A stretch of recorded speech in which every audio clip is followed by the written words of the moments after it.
The first exercise we're going to start with is a bear crawl. So you need your hands underneath your shoulders, knees underneath hips. You're going to press the floor away and lift your knees only about an inch off the floor. Keeping your sternum pressed away from the floor, your belly button pulled in tight to your spine. You're going to walk forward and then backwards. I like to pick a distance instead of counting steps just because I don't like counting. After you do forward and backwards, we're going to move into sideways. Same thing. Pretend you got a cup of water on your back and you're trying not to spill it. That's how stable you want to be. Now when you're doing this, I tend to externally rotate my arms by pointing my thumbs forward. Gives a little bit more space for the shoulders, and it's just a little bit more comfortable on the wrists. For those of you wanting a progression, take a band and place it around your wrists. The setup's still the same. Press the floor away, lift your knees. They want to be low to the floor. This is not a football bear crawl.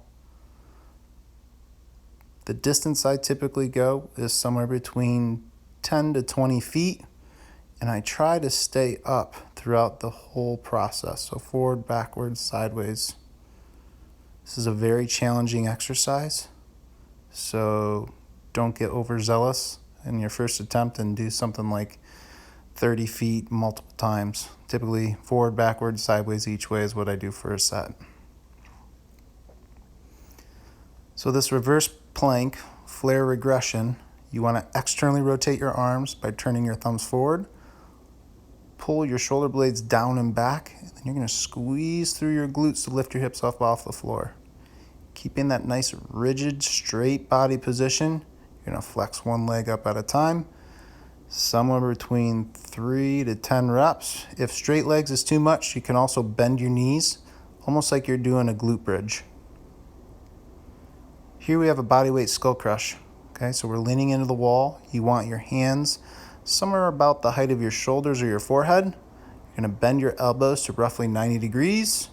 Do not smack your head off the wall and press away. You should be feeling this work through your triceps and a ton in your core if you're maintaining a nice neutral spinal position.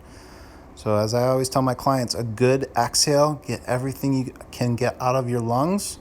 That should put you in neutral. If the wall's too easy, you can progress to something lower and keep on moving down closer to the floor as you get stronger with these.